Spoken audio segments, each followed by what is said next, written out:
Introduction to Polaris. H.P. Lovecraft wrote Polaris in 1918. It was first published in the December 1920 edition of The Philosopher, an American amateur journal. It is considered one of Lovecraft's most autobiographical stories, possibly reflecting his feelings of guilt, frustration, and uselessness during World War I. Like many Lovecraft stories, Polaris was in part inspired by a dream. Polaris by H.P. Lovecraft, first published in 1918. Into the north window of my chamber glows the pole star with uncanny light. All through the long hellish hours of blackness it shines there. And in the autumn of the year, when the winds from the north curse and whine, and the red-leaved trees of the swamp mutter things to one another in the small hours of the morning under the horned waning moon, I sit by the casement and watch that star. Down from the heights reels the glittering Cassiopeia as the hours wear on, while Charles's Wain lumbers up from behind the vapor-soaked swamp trees that sway in the night wind. Just before dawn, Arcturus winks ruddily from above the cemetery on the low hillock, and Coma Berenices shimmers weirdly afar off in the mysterious east. But still the pole star leers down from the same place in the black vault, winking hideously like an insane watching eye, which strives to convey some strange message, yet recalls nothing save that it once had a message to convey. Sometimes, when it is cloudy, I can sleep. Well, do I remember the night of the great aurora, when over the swamp played the shocking coruscations of the demon light? After the beams came clouds, and then I slept. And it was under a horned waning moon that I saw the city for the first time. Still and somnolent did it lie, on a strange plateau, in a hollow betwixt strange peaks. Of ghastly marble were its walls and its towers, its columns, domes, and pavements. In the marble streets were marble pillars, the upper parts of which were carven into the image of grey-bearded men. The air was warm and stirred not, and overhead, scarce 10 degrees from the zenith, glowed that watching pole star. Long did I gaze on the city, but the day came not. When the red Aldebaran, which blinked low in the sky, but never set, had crawled a quarter of the way around the horizon, I saw a light and motion in the houses and the streets. Forms strangely robed, but at once noble and familiar, walked abroad, and under the horned waning moon, men talked wisdom in a tongue which I understood, although it was unlike any language I had ever known. And when the red Aldebaran had crawled more than half a way around the moon, there were again darkness and silence. When I awaked, I was not as I had been. Upon my memory was graven the vision of the city, and within my soul had arisen another and vaguer recollection, of whose nature I was not then certain. Thereafter, on the cloudy nights when I could sleep, I saw the city often, sometimes under that horned waning moon, and sometimes under the hot yellow rays of a sun which did not set, but which wheeled low around the horizon.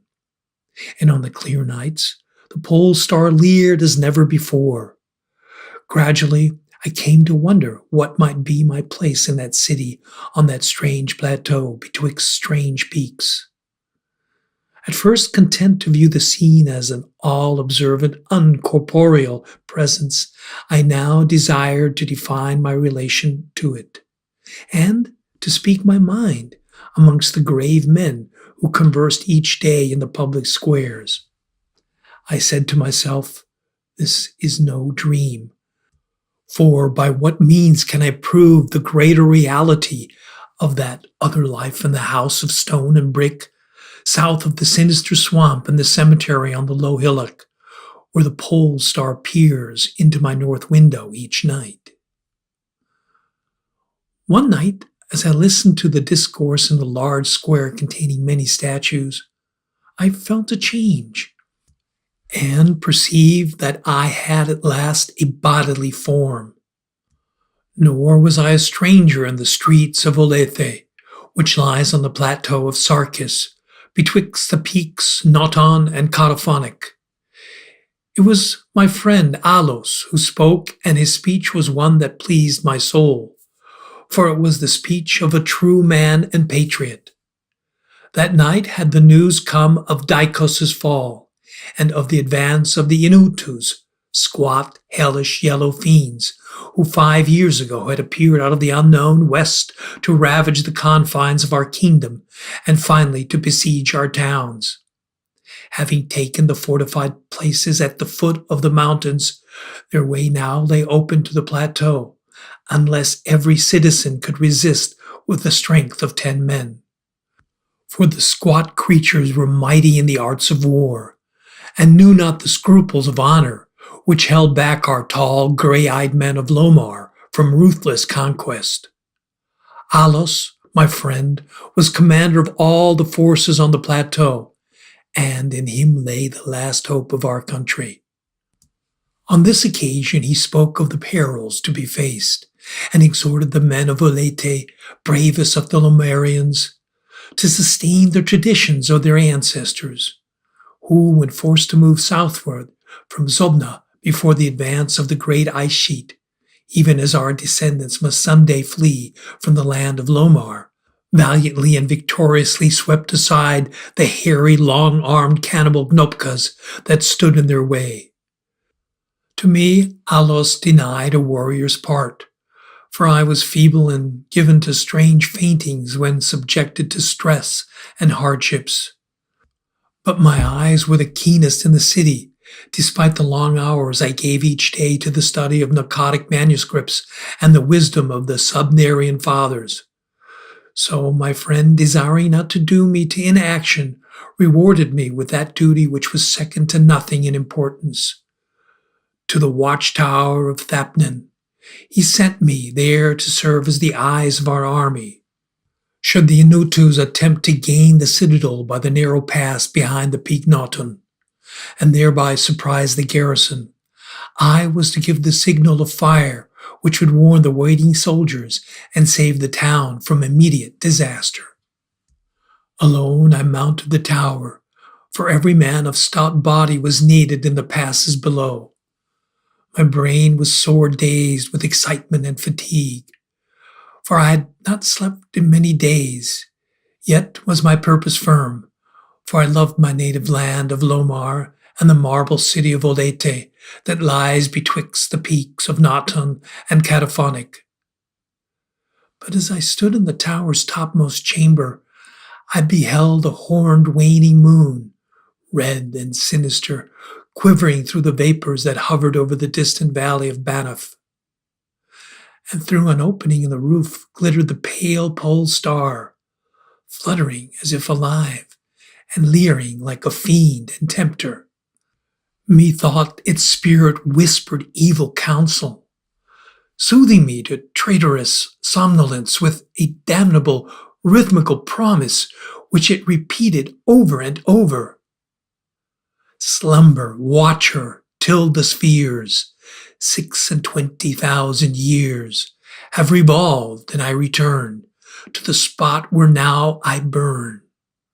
Other stars anon shall rise to the axis of the skies, stars that soothe and stars that bless, with a sweet forgetfulness.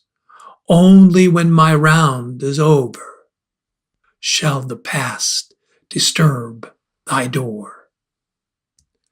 Vainly did I struggle with my drowsiness, seeking to connect these strange words with some lore of the skies which I'd learned from the narcotic manuscripts. My head, heavy and reeling, drooped to my breast, and when next I looked up, it was in a dream, with a pole star grinning at me through a window from over the horrible swaying trees of a dream swamp.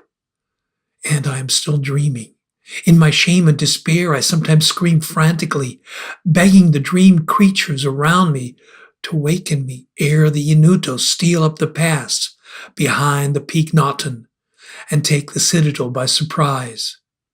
But these creatures are demons, for they laugh at me and tell me I'm not dreaming. They mock me whilst I sleep, and whilst the squat yellow foe may be creeping silently upon us. I have failed in my duty and betrayed the marble city of Olete. I have proven false to Alos, my friend and commander. But still, these shadows of my dream deride me. They say there is no land of Lomar, save in my nocturnal imaginings, that in those realms where the pole star shines high and red, Aldebaran crawls low around the horizon. There has been naught save ice and snow for thousands of years, and never a man save squat, yellow creatures, blighted by the cold, whom they call Eskimo. And as I writhe in my guilty agony, frantic to save the city whose peril every moment grows, and vainly striving to shake off this unnatural dream of a house of stone and brick south of a sinister swamp and the cemetery on a low hillock, the pole star, evil and monstrous, leers down from the black vault, winking hideously like an insane watching eye which strives to convey some strange message, yet recalls nothing save that it once had a message to convey.